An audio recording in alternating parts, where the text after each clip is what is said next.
Assalamualaikum warahmatullahi wabarakatuh. Kami dari kelompok 4 akan menjelaskan tentang konsep pendidikan menurut Paulo Freire dengan anggota kelompok Insanku Milariadi, saya sendiri selaku moderator Amalia Maratus Solihah dan Tria Adisti Aryani. Pada pembahasan kali ini ada beberapa hal yang akan disampaikan. Yang pertama, biografi Paulo Freire. Yang kedua, definisi pendidikan menurut Paulo. Yang ketiga, pendekatan dalam pendidikan yang digunakan. Dan yang terakhir, relevansi pendidikan di Indonesia dengan perspektif Paulo Freire. Pembahasan yang pertama, ada biografi Paulo Freire yang akan dijelaskan oleh saya sendiri. Paulo Freire lahir pada 19 September tahun 1921 di Recife, sebuah kota pelabuhan di Brazil bagian timur laut. Wilayah ini termasuk wilayah kemiskinan dan keterbelakangan. Ayahnya yang bernama Joaquim Temistol Freire adalah seorang anggota polisi militer di Pernambuco yang berasal dari Rio de Norte. Dan ibunya yang bernama Edeltraud Neves Freire berasal dari Pernambuco.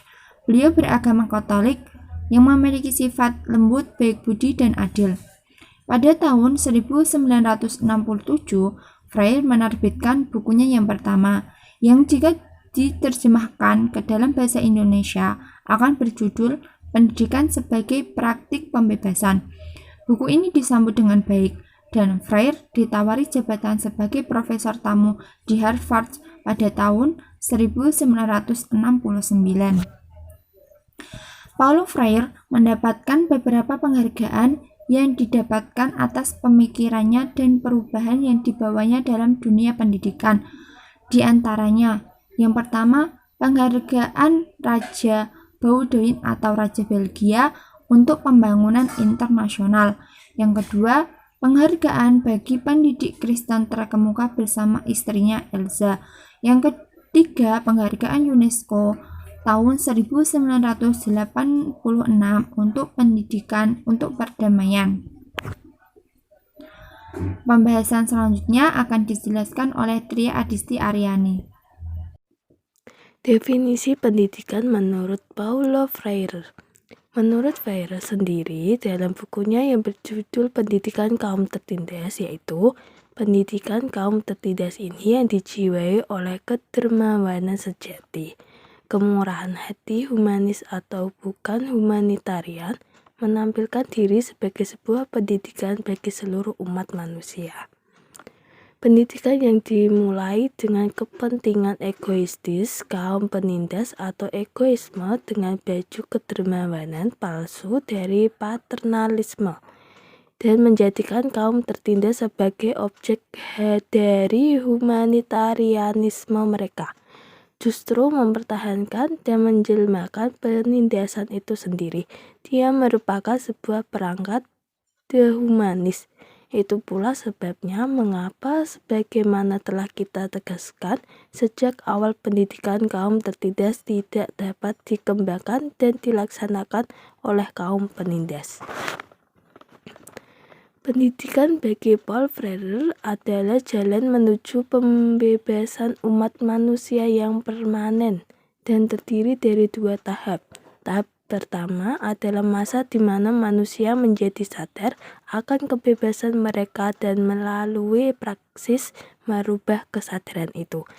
Tahap kedua dibangun atas yang pertama dan merupakan sebuah proses tindakan kultural yang memang benar-benar membebaskan. Selanjutnya yaitu pendekatan dalam pendidikan yang digunakan oleh Paulo Freire. Dalam metode pengajarannya, ia menggunakan pendekatan kultural dan proses dialogis. Misalnya dalam penerapan metode baca dan tulis, Freire menggunakan media komunikasi yang generatif. Dalam pendidikan, Paulo Freire mengemukakan tentang konsep humanis di mana pendidikan merupakan kebebasan segi setiap individu. Maka dari itu, dalam tempat belajar atau sekolah, murid diberi kebebasan dalam pembelajaran agama mereka dapat berkembang sesuai dengan minat dan bakatnya. Selain Paulo Freire berpendapat tentang pendidikan kebebasan, ia juga berpendapat tentang pendidikan gaya bank atau banking education. Menurut Paulo, sistem pendidikan gaya bank mengibaratkan pendidikan sebagaimana kegiatan menabung, di mana peserta didik sebagai tabungan dan guru sebagai penabung. Pembahasan selanjutnya akan disampaikan oleh Amalia Maratus Salihah. D. Relevansi pendidikan di Indonesia dengan perspektif Paulo Freire.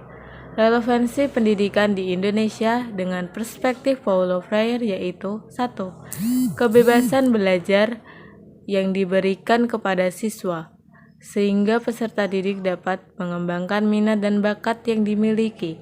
2. Dengan adanya kebebasan dalam belajar, maka tugas guru hanya sebagai fasilitator dan pendamping. 3. Peserta didik merupakan objek sekaligus subjek atau pelaku dalam proses pendidikan. 4. Pengembangan kurikulum harus didasarkan pada landasan dan prinsip-prinsip pengembangan yang berlaku. Hal ini dimaksudkan agar pengembangan kurikulum yang dilaksanakan sesuai dengan apa yang menjadi tujuan dari pendidikan nasional. Saya kembalikan ke moderator. Sekian presentasi dari kami. Terima kasih kepada teman-teman yang sudah mendengarkan sampai akhir. Kurang lebihnya mohon maaf. Wassalamualaikum warahmatullahi wabarakatuh.